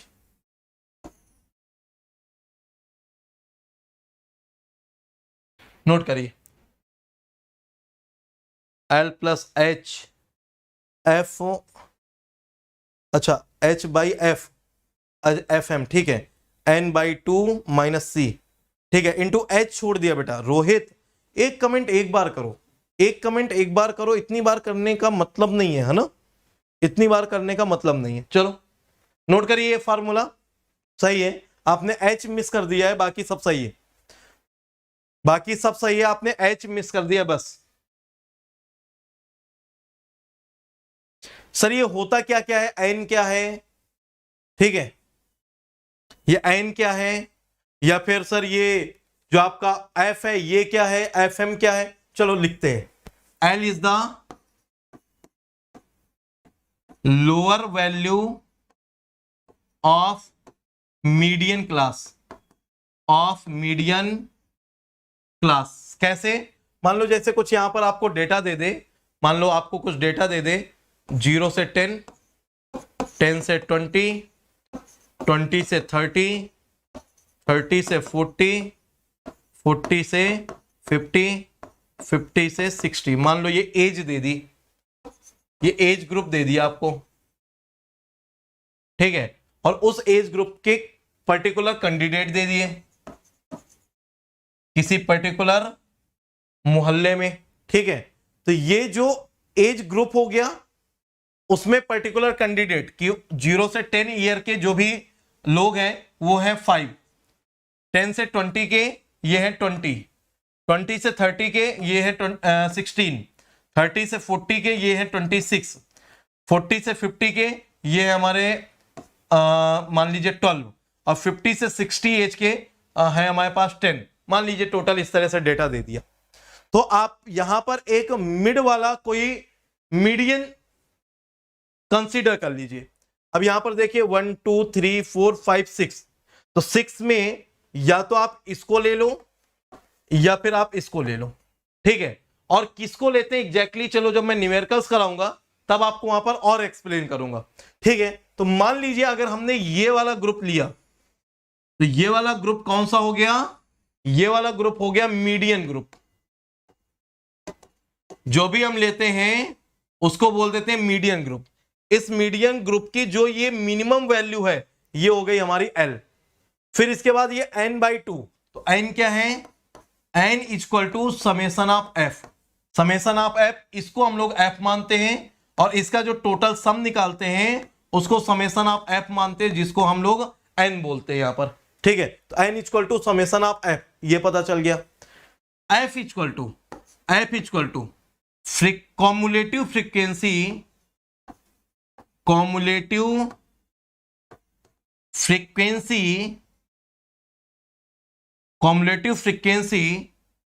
Of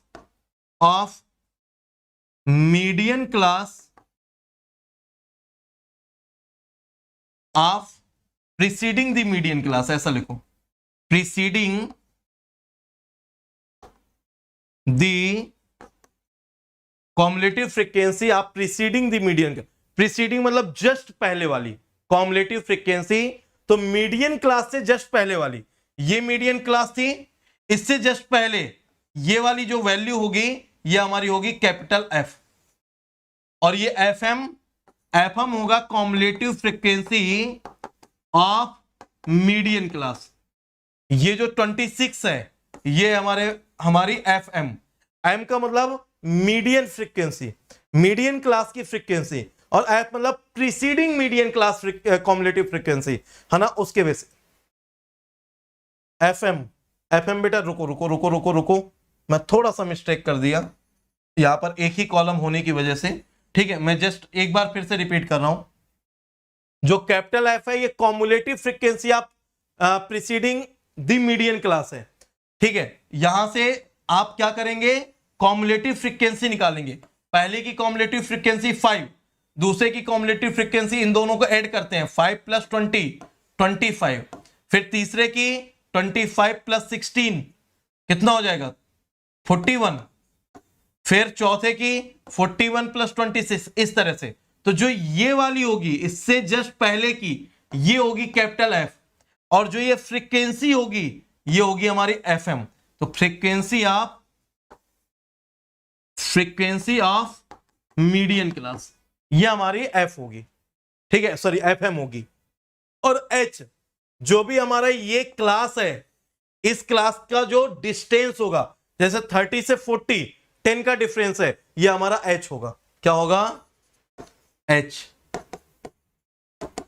difference of class या ग्रुप, ये हमारा H होगा। Got it. प्रायोरिटी किसको देंगे चूज करने के टाइम पे, बेटा जब मैं एग्जैक्ट डेटा लेके बताऊंगा तब आपको बताता हूं। हम लोग n/2 निकालते हैं, उस n/2 की जो वैल्यू आती है उसको फिर यहां पर फ्रीक्वेंसी से मैच कराते हैं और उसके बेसिस पे डिसाइड करते हैं कि कौन सी वैल्यू लेनी है ना। जब मैं कोई क्वेश्चन सॉल्व कराऊंगा देन आपको बताता हूं। और रफली अगर हम बात करें, इसको भी ले सकते हैं, इसको भी ले सकते हैं। ठीक है, H को रेंज बोल सकते हैं, हाँ बोल सकते हैं बेटा, H को रेंज बोल सकते हैं, विथ ऑफ द क्लास बोल सकते हैं, डिफरेंस ऑफ द क्लास बोल सकते हैं। ठीक है, मेनली इसको विथ बोलते हैं, width of the median class. चलिए नोट कर लीजिए, width of the median class, note कर लो जल्दी से।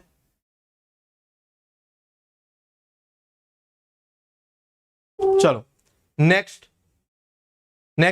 अभी क्वेश्चन नहीं करवा रहा हूं, क्वेश्चन आपको जब सैटरडे की क्लास होगी उसमें करवा दूंगा। ठीक है, पूरे स्टैटिस्टिक्स के क्वेश्चन आपको उसमें सॉल्व करा दूंगा, देन आपको सब कुछ बता दूंगा। ठीक है, मोड में आ जाते हैं। मोड क्या होता है, मैंने अभी आप लोगों को एक्सप्लेन भी किया कि जो भी हमारी मोस्ट फ्रीक्वेंट वैल्यू होती है उसको हम लोग मोड से रिप्रेजेंट करते हैं। मैंने डेफिनेशन क्या लिखी है, mode is the value of variable which occurs most frequently. जो जितनी ज्यादा बार मैक्सिमम अकर करेगी उसको हम लोग मोड बोलते हैं। जैसे 2 5 6 5 8 6 3 2 8 9 6 3 2 5 8 6, ठीक है, अब हम कैसे काउंट करें? तो काउंट करना हमारे लिए होता है टफ। तो बेटर क्या होता है, हम उसको असेंडिंग या डिसेंडिंग ऑर्डर में रख लें। 2 और कहीं पर 2 है, एक ये है 2 और कहीं 2 है, एक ये है 2, फिर 3, फिर 3, 4 है कहीं नहीं है, 5 अगेन 5, 1 मोर 5, ठीक है, 6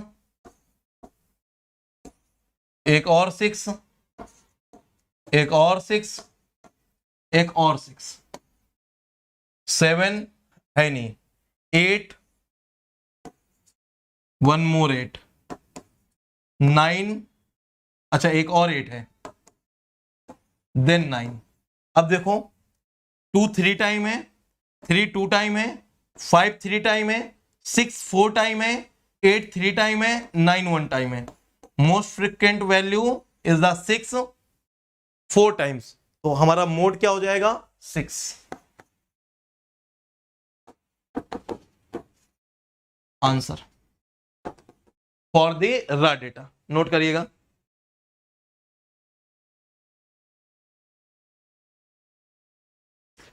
रैंडम वेरिएबल पोजीशन नहीं, पॉइजन, बाइनोमियल, नॉर्मल सभी करेंगे। Probability density function, probability mass function सभी करेंगे।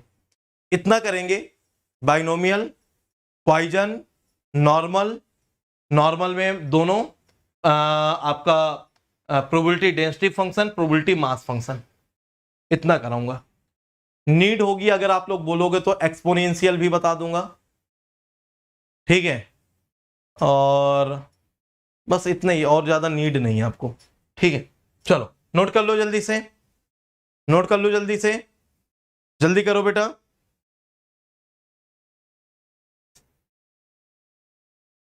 हेडिंग डाल दो, हेडिंग डाल दो, mode for the group data.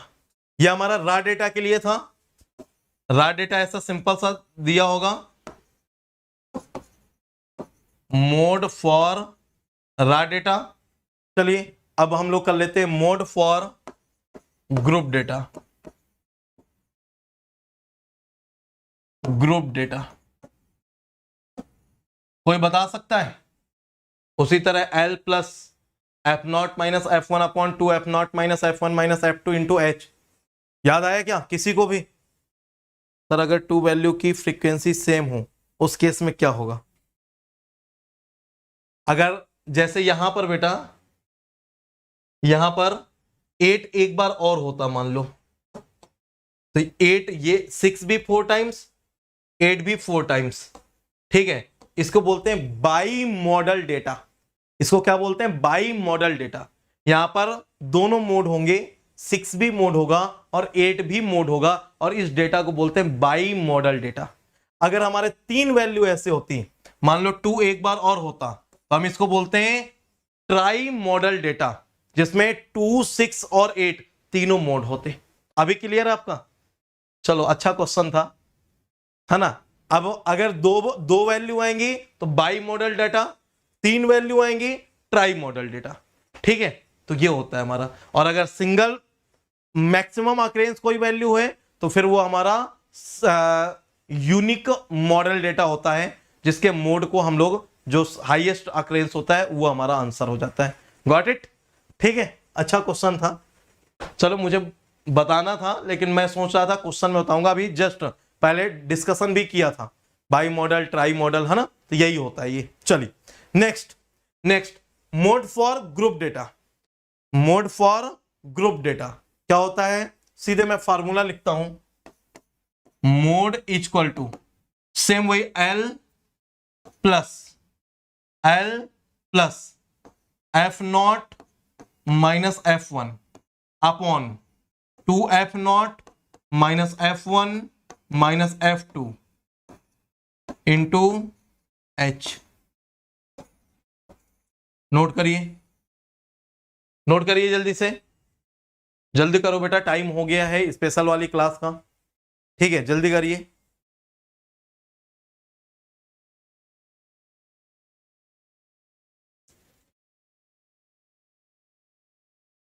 अब इसमें आप लोगों को डाउट होगा सर ये F0 क्या होता है, F1 क्या होता है। L तो पता है लोअर वैल्यू, लेकिन लोअर वैल्यू ऑफ द वो मीडियन क्लास था, ये मॉडल क्लास है। तो सर कैसे पता चलेगा मॉडल क्लास? तो बेटा सिंपल सा अगर मैं बोलूं कि मान लो आपको 0 to 10, 10 to 20, 20 to 30, 30 to 40, 40 to 50, मान लो ऐसा डेटा दिया है। यहां पर आपको दे दे 7, 9, 16, 14 या फिर 19, कुछ भी ऐसा दे दे। तो अब इसमें ये हमें चेक करना है बेटा मैक्सिमम फ्रीक्वेंसी किसकी है, ये 19। तो मॉडल क्लास क्या हो जाएगा, ये वाला। इस f की वैल्यू में ये जो डेटा गिवन होता है, इस डेटा में मैक्सिमम वैल्यू किसकी है, मैक्सिमम फ्रीक्वेंसी जो होगी, है ना, ये हो गया हमारा मॉडल क्लास। मॉडल क्लास, ठीक है। मैंने डेटा और आगे नहीं लिखा, जैसे 50 से 60 ये दे दे आपका कुछ 11, 60 से 70 ये आपका दे दे 6, 70 से 80 ये आपका दे दे मान लो 2, 80 से 90 ये आपका दे दे 3 और 90 से 100 ये आपका दे दे शायद मान लो 10, मान लो ऐसा दिया है। तो हम वो वाला वैल्यू निकालेंगे मॉडल क्लास का जिसमें हमारा मैक्सिमम फ्रीक्वेंसी होती है। तो ये जो मैक्सिमम फ्रीक्वेंसी है, तो ये पूरा हो गया मॉडल क्लास। इस मॉडल क्लास का जो ये 40 हो गया, ये हो गया L, ये हो गया L लोअर वैल्यू।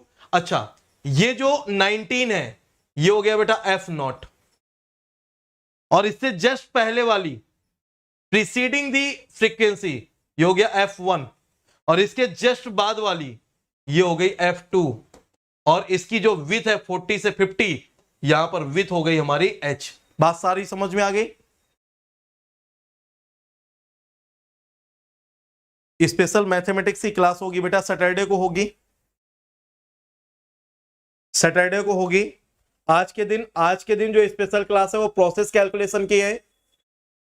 फिर कल और परसों सीआरई की रहेगी, और सैटरडे को आपकी जो क्लास होगी उसमें स्टैटिस्टिक्स के सारे क्वेश्चन सॉल्व कराऊंगा, वो आपको सैटरडे को होगी, ठीक है। सारे पीवाईक्यू सॉल्व कराऊंगा। चलिए नोट कर लीजिए, L is the lower limit of the model class, F0 is the largest frequency of the model class, largest frequency of the model class, F1 is the largest frequency preceding the model class, ठीक है, या लिखो frequency preceding the largest frequency,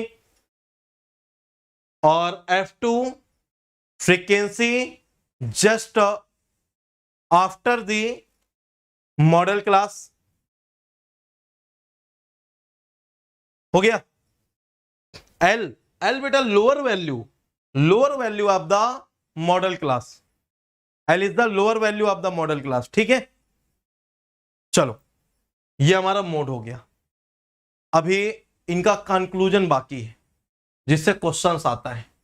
mean median mode का relation वो अब आपको कल पढ़ाऊंगा, और उसी के बाद फिर आप लोगों को कल कोई ज्यादा पार्ट नहीं है तो कुछ न्यूमेरिकल्स भी सॉल्व कराऊंगा, और वहां पर आपको कुछ फिक्स फार्मूले रहते हैं आपको स्टैंडर्ड डेविएशन निकालने के, और वेरिएंस स्टैंडर्ड डेविएशन के स्क्वायर को वेरिएंस बोलते हैं, और जो कोफिशिएंट ऑफ वेरिएंस होता है ना, वो मीन और वेरिएंस के मीन और स्टैंडर्ड डेविएशन के रेशियो को कोफिशिएंट ऑफ वेरिएंस बोलते हैं। तो कुछ ज्यादा नहीं, हाफ एन आवर का पार्ट है वो पूरा कंप्लीट होने में। तो बाकी टाइम जो होगा ये मीन मीडियन मोड के कुछ क्वेश्चन सॉल्व कराऊंगा, कुछ आप लोगों को इसका कंक्लूजन बताऊंगा, कुछ प्रॉपर्टीज बताऊंगा, और देन फिर मैं सेंट्रल टेंडेंसी वो डिस्पर्जन वाला पार्ट स्टार्ट करूंगा, ठीक है। तो कल यहां से हमारा ये वाला पोर्शन कंप्लीट हो जाएगा, और फिर इसके बाद मैं परसों आपका बाइनोमियल थ्योरम पढ़ाऊंगा, तो उसके लिए पूरा बेसिक पार्ट पूरा बताऊंगा आप लोगों को, ठीक है। रैंडम वेरिएबल क्या होता है, रैंडम वेरिएबल के बारे में डिटेल में पूरा आपको बताऊंगा। इसके बाद सैटरडे को हमारी क्लास होगी जिसमें मैं आप लोगों को स्टैटिस्टिक्स के क्वेश्चन सॉल्व कराऊंगा, ठीक है। फिर मंडे को आगे कंटिन्यू करेंगे, लेकिन यार थोड़ा रिस्पांस दो, कम से कम प्रोबेबिलिटी तो एंड हो जाने दो, है ना, प्रोबेबिलिटी तो एंड हो जाने दो, इतना तो रिस्पांस देते रहो आप लोग। चलो तो आज की क्लास यहीं पर एंड करेंगे, नहीं हो रहा, चलो आज की क्लास यहीं पर एंड करते हैं। ये सीआरई का फुल कोर्स बेटा आप लोगों का यूट्यूब प्लैनेट गेट पर है, as soon as possible complete करिए, क्योंकि कल से आप लोगों का क्लास स्टार्ट हो रहा है, प्रैक्टिस सेशन का पिक करके चूज करके पूछ सकते हैं, उसका वीडियो सोल्यूशन आपको मिल जाएगा। ये रैंकर्स है हमारे अनअकैडमी प्लेटफॉर्म के, ठीक है, और उम्मीद करता हूं इस बार आप लोग रैंक देंगे। तो आज की क्लास इसी के साथ एंड करते हैं। Thank you very much, love you all. मजा आ जाता है, थैंक यू बेटा, लव यू ऑल, है ना। और आज की क्लास एंड करते हैं। बस पढ़ते रहिए, हंसते रहिए, हेल्दी रहिए और अपनी जर्नी को एक सक्सेसफुल जर्नी में कन्वर्ट करिए, क्योंकि आपको नहीं पता आपकी रैंक आने के बाद जितनी खुशी शायद आपको नहीं होती होगी, उससे कहीं ज्यादा खुशी हम लोगों को होती है, क्योंकि हम लोगों का ये एम होता है कि आप लोगों को सक्सेसफुल बनाना, ठीक है। तो बस as a teacher, as a guru, हमारी बेस्ट विशेज आप लोगों के साथ है। मूव करिए, हार्डवर्क करिए, कोई भी सजेशन, किसी भी हेल्प की नीड हो तो मुझे याद करिए। चलिए आज की क्लास एंड करेंगे। अभी स्पेशल क्लास है तो 5 to 10 मिनट में मैं वो स्टार्ट करूंगा। अभी ये क्लास एंड करेंगे। Thank you very much, love you all, take care and Jai Hind दोस्तों।